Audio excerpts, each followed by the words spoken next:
might say. Well, we're here in my lounge room, Yes. surrounded by dogs that are all sleeping because they've been doing zoomies for the last 3 hours. Yes, that's 2 Greyhounds and 1 poodle. A rainbow poodle. Correct. And we're having a nice lazy Sunday together, and we thought we'd start a podcast. We thought maybe now would be a time to record some sounds Yes. from our brains.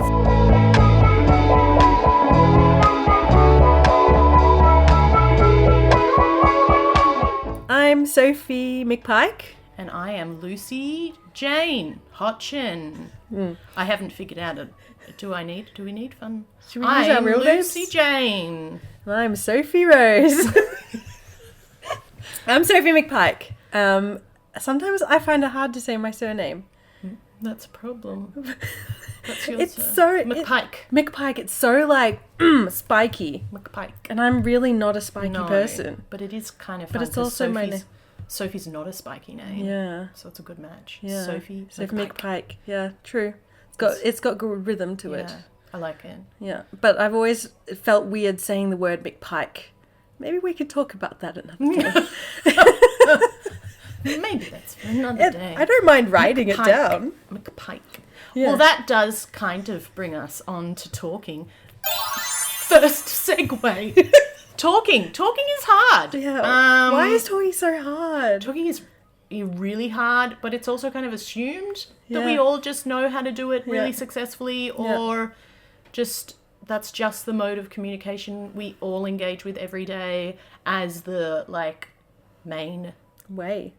That's Yeah. it. And if you can make words, it's assumed that you will be able to make words and understand. But that's not really the case, and it feels like that's been, I don't know, it just isn't really a thing. It wasn't really a thing when I was growing up until way later, and I realised that words were actually really hard. Yeah. And I actually look at you as someone who's quite articulate. You know very good words. Yes. And that's amazing, and I admire that. Because I've got this saying for myself. It goes, the words I say don't mean the words I mean. And that's because I really stumble over all my words, and sometimes I'll just throw in a word that sounds like the word that I need it to be to fill in the space of the words that I don't know how to say sometimes. That makes extreme sense to me, because Yeah. I also do the same. Yeah, you do. And I think that it's kind of maybe it's an understood thing because we both do it. But when I am talking to certain people, it's definitely not an understood thing. And they're like, what are you saying? Yeah. What are these words? Why are you saying weird words? Or there's just awkward pauses. And you leave the conversation feeling silly. And I think I like the idea of stumbling over words is really fits. When you're having to convey something that is particularly how you're feeling or what you're doing, or explaining something to someone that is maybe ephemeral or not a real thing, is really hard, and you feel like you're stumbling, or it's kind of an obstacle course that you have to figure your way through. I can literally see it in animation in my head right Yes. now, like a fat little plump Sophie wandering around, falling over words. Stumbling There's and all these words getting in my way, and I'm like, oh, how do I find the Yeah. right one? And why is it hard to say things Or sometimes? the other really nice metaphor or analogy, whichever the one is, I don't know. Imagery is the idea that talking and using only words is like trying to squeeze through a really thin tube and really trying to push yourself through and pull yourself out of it, because talking and using language feels like this narrow, closed off, tiny way of communicating. And we are so complicated as humans, and everyone has so many different skills and ways of being themselves. Why is it that words are the way? Or they just are the dominant. And words are obviously very helpful and we use them every day. However, for explaining things and conveying human experiences, they just aren't. They don't have enough. I use my face a lot, I think, when I'm trying to say things, or my hands, or I feel things in my body, like electricity or whatever in my body, and I feel like that says what I want to say. sometimes in a better way than words can ever. I have to like really sit down and think about my words sometimes, especially if I'm like constructing an email or a message or whatever. I'm like, oh, how do I say things? And like, yeah. And I'm like, if only I could just draw them a picture. Yeah. Or, like sit down face to face and for them to be able to see all your body movements as you do weird arm things and make your face do weird things. Yeah, exactly. So we both have kind of found this point over time. We always come back to this idea that talking is hard or it's just not enough. Yeah. It's just not enough. Yeah. And so aptly, making a podcast that is just talking is definitely extremely appropriate. I am so excited about this podcast, but I'm terrified that I'm just going to like get in front of the microphone like I am now and just be like... Literally, words are hard. Words are hard. Yeah. So... and everything feels like a trampoline in my mouth. Yeah. Trampoline mouth, obstacle course. Yeah. Stumbles, trips, falls. We'll see how we go. Yeah.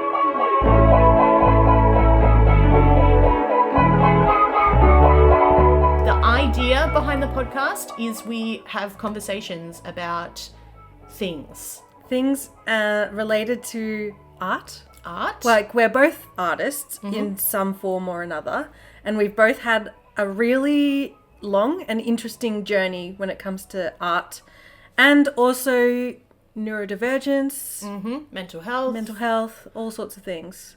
Being weird. Yeah. Being a weird human. Being children. We've both been children before. Yeah. And that was weird. That was weird. Growing up, being a teenager. Yeah. Oh, heck. Yeah. What the heck happened? And yeah, so basically, conversations about things that we notice and we know that other people also notice, but maybe aren't talked about as much. Yeah. And exactly. How to feel okay and good about being weird. Yeah. And different. Yeah. And we're all here together doing that. Yes. So good. Let's be weird lots together. Of us. We're everywhere. We want more of you. Maybe we should talk about who we are. Yes. Let's introduce ourselves. Do you want to go first? Go first, Lucy. So my name's Lucy. I am 34 years old. I am an artist and art therapist. Probably primarily an art therapist, and then an artist somewhere in there. I work a lot, and I would like to maybe not work as much. We're trying to get Lucy to not work as much. Trying to figure that out. I have had a pretty rough time mental health-wise, and been through the ringer for about, I think it was 10 years of kind of just really chaos times, and have gotten out of that slowly, and over the past maybe 4 or 5 years have kind of turned everything around to the point where I can work and live on my own and do all those types of things. But that didn't really happen within the mental health system. That happened like in conjunction with / on the side of. It didn't happen within it solely. You did a lot of hard work by yourself. And it didn't, like, stuff outside of the system was what I needed. And so that has kind of been a big part of becoming an art therapist, thinking about wellness and health and mental wellness just outside of that system, because the system didn't work. So yeah, I probably spend a lot of my time thinking about that, and also thinking about communication and art and connecting and connection and being alone, all those fun things. Yeah. That's who I am. Yeah. I have a dog named Digby. Yeah, we love Digby so much. I've just spent the last hour drawing pictures of Digby, and it made me so happy. He's quite silly. He's a poodle, and he's got colourful feet. He's rainbow. He's rainbow. He's young, so he's very silly still. I also kind of have a cat named Mishka, who... You're fostering with hopes to adopt, yeah. Fostering with hopes to adopt. You probably will adopt him. Probably will. You've registered him, right? You got him. I got him a name tag with my phone number on it. Yes. So that's a sign. It's happening. And I live by myself with Digby and Mishka, and I really like being alone. Yeah. Amen to that. Yeah. So that's me. Yeah, that's great. Thanks, Luce. Um, my name is Sophie, and I'm an artist. Okay, sometimes I struggle with, am I an illustrator or an artist? Because my work can be very illustrative, but then I also like play so much, and I like have a lot of fun, and I make a lot of different stuff. So I think I'm going to say I'm an artist. I would agree. Yes, artist. Because I don't do much commission and like freelance work anymore. You also do you do a lot more everything. than kind of just. I've got busy hands. You have very busy hands. Physically, they look busy, and like mentally, they want to touch busy. everything. Yeah. And play with everything. They're on the go. So, okay, I'm Sophie and I'm an artist. And I know it sounds cliche, but I have always been an artist. Ever since I was a weean.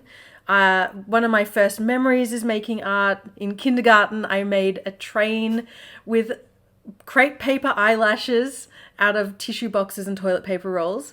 And I remember the teacher came over and was like, wow, she's a great artist. And I was like, yes, I am. You took that to heart. Yes. That took and I took that, impact.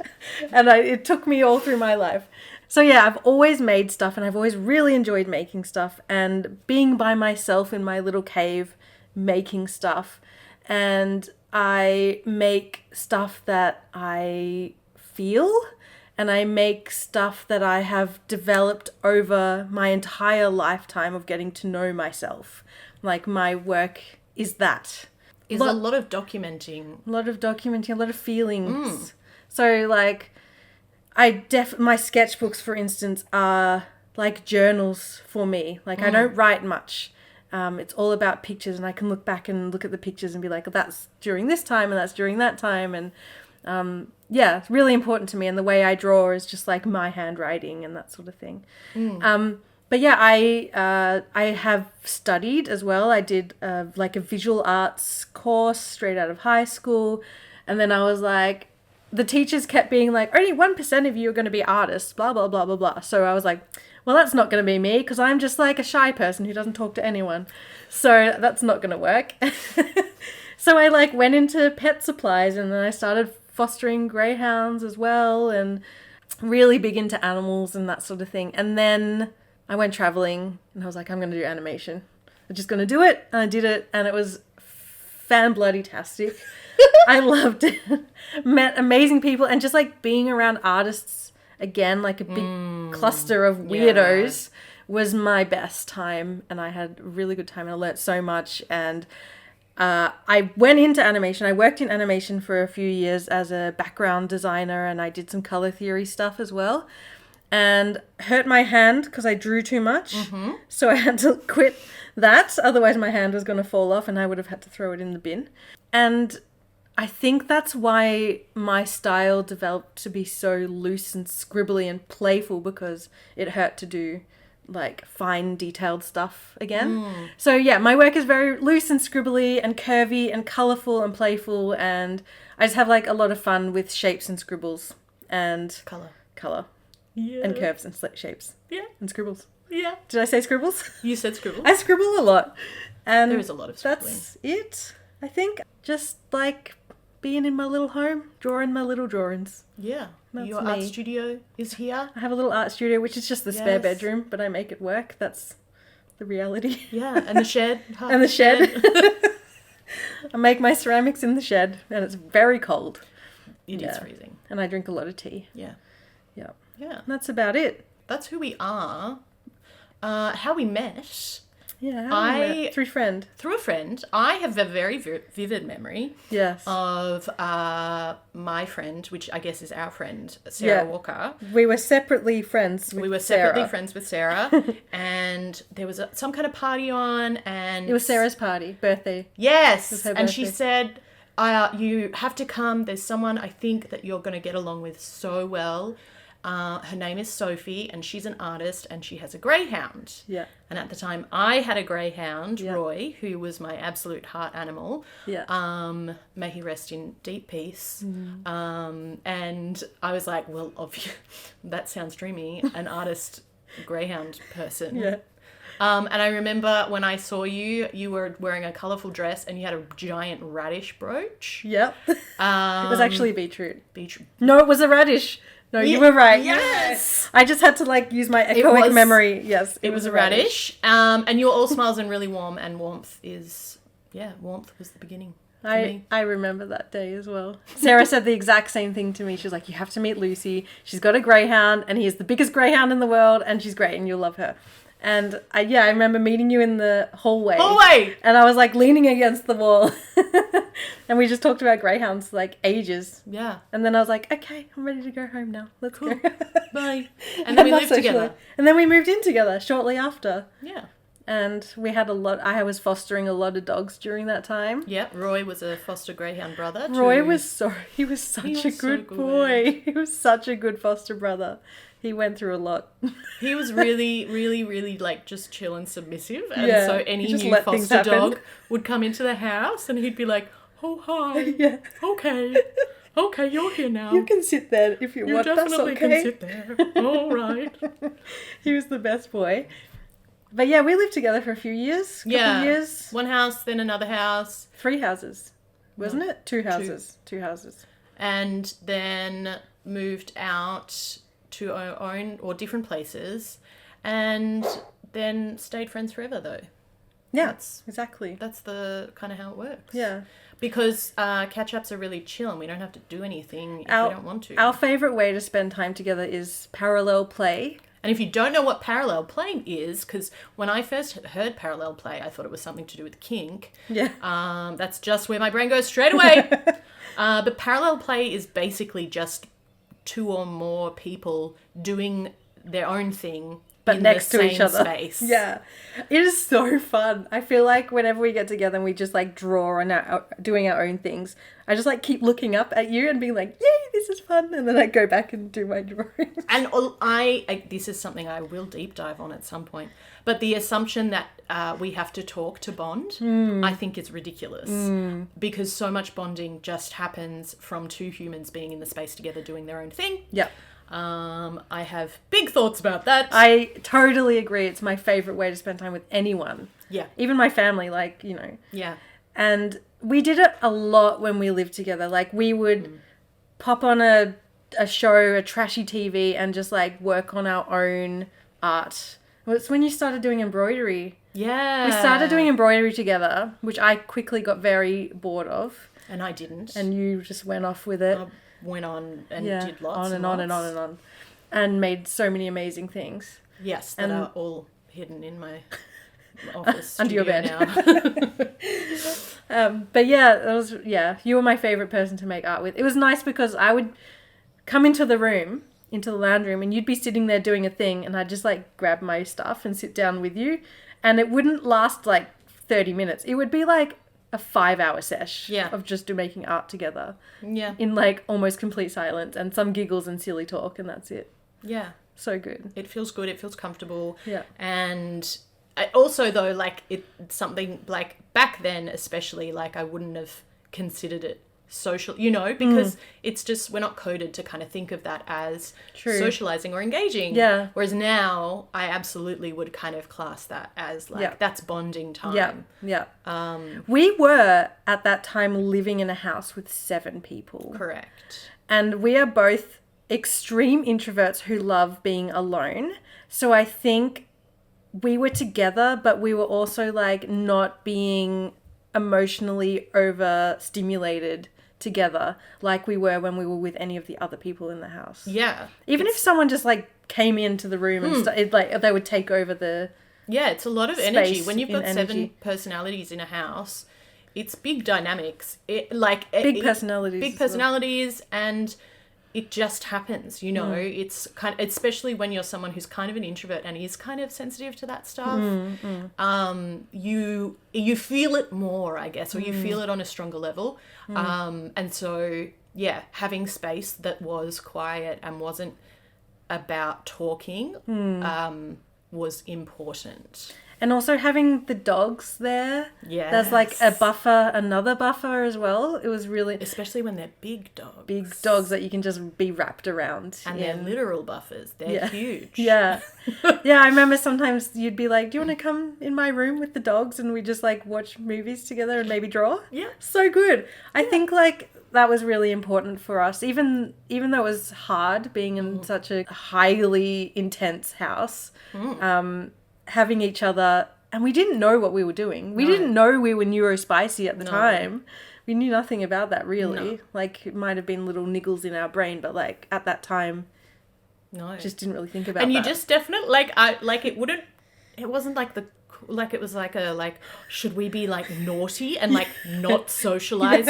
Like, should we hide? And like if there was a party, we'd go to your room and just like with all the dogs and just draw. Yeah, and it wasn't like cool. It was like, let's get away from all the cool people. And like maybe do the wrong thing, which is again feels funny. quite ridiculous now because Who cares? Back then it didn't feel like powerful or empowering. It was very much like, oh, we're not good at this. Let's get away. Yeah, we need to escape. Which now I have obviously feel very differently because I think that's an incredibly valuable space and just as important as really intense, extroverty, spicy party time. Because it's the idea that bonding happens with no words. We do not need words.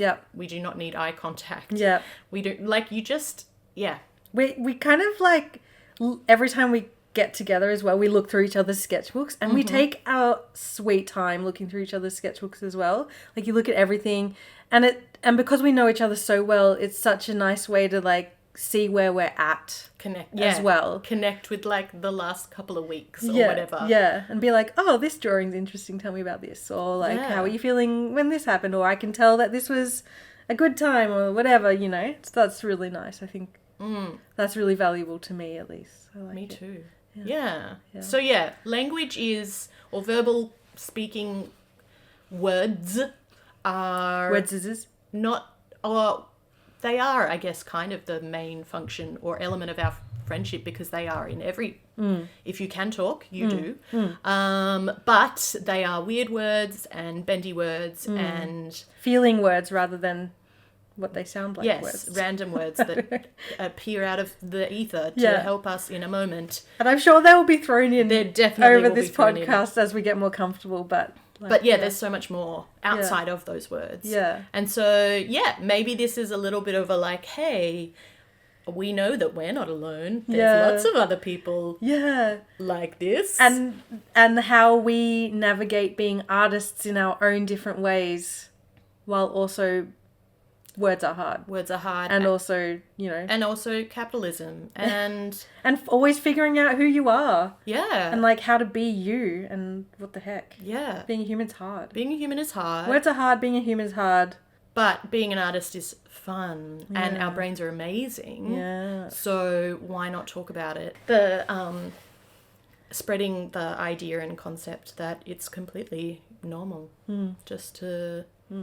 not need words or depend on words as much. I love that. I don't think about this very much, but it's like... I think about this all the time. For me, it's just like, I just haven't thought about it that much, so having this conversation has been really good because it's like, yes, correct. I think it's from art therapy. That way. Like, my work that I do, so much happens and so much happens relationally, not necessarily with words. And so that's really empowered this idea. Yeah. Because I get to do it every day. Yeah. And see the importance of nonverbal communication, artistic communication, relational connection that is process-based. Yeah. Cool. It's delicious. It's juicy. Scrumptious. Yeah. Yeah. All right. Welcome to... Did we just bond a PencilDust? Did we just bond a PencilDust? I think we bond a whole PencilDust. Happy bonding. Happy bonding. Welcome to PencilDust. Welcome to PencilDust. Yay.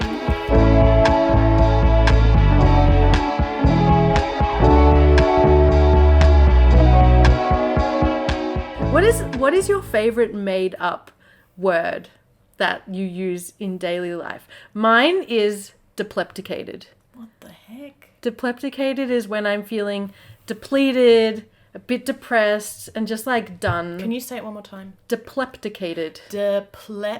Decated. Deplepticated. That is. Or depleptic. I'm feeling depleptic. Depleptic. Wow. That's my word. I Wow, okay. But it sounds like how it should sound when someone comes in and they're all Deplepticated. straggly and a bit Yeah. puffy-faced. That makes Deplepticated. I need pizza tonight. I'm deplepticated. Where's my block of chocolate? I like that. Deplepticated. I think my favourite, I'd have to think about it, but I use the word brain space a lot to describe whether I can or cannot do something, or whether I can or cannot take information in. So it's the idea that my brain space is full, or I've got the brain space for that. I just use it a lot, sense. and no one, it's not like an actual thing, but it is definitely a thing. It absolutely makes sense. Like, I know, it's visual. I can see it. Yeah. Yeah, my brain space is full. Yeah. Yeah. So that's my one. Oh, that's great. Yeah. I love it. Cool beans. Well, let us know your favourite made-up word or made-up term or whatever you like to use the most and why and what it means. We'd love to know. That would be nice. Let's expand our vocabulary of non-words. Non-word words. I love it. Okay. Bye, everyone. See you next time. See you later. Love you. Bye. Love you. Bye.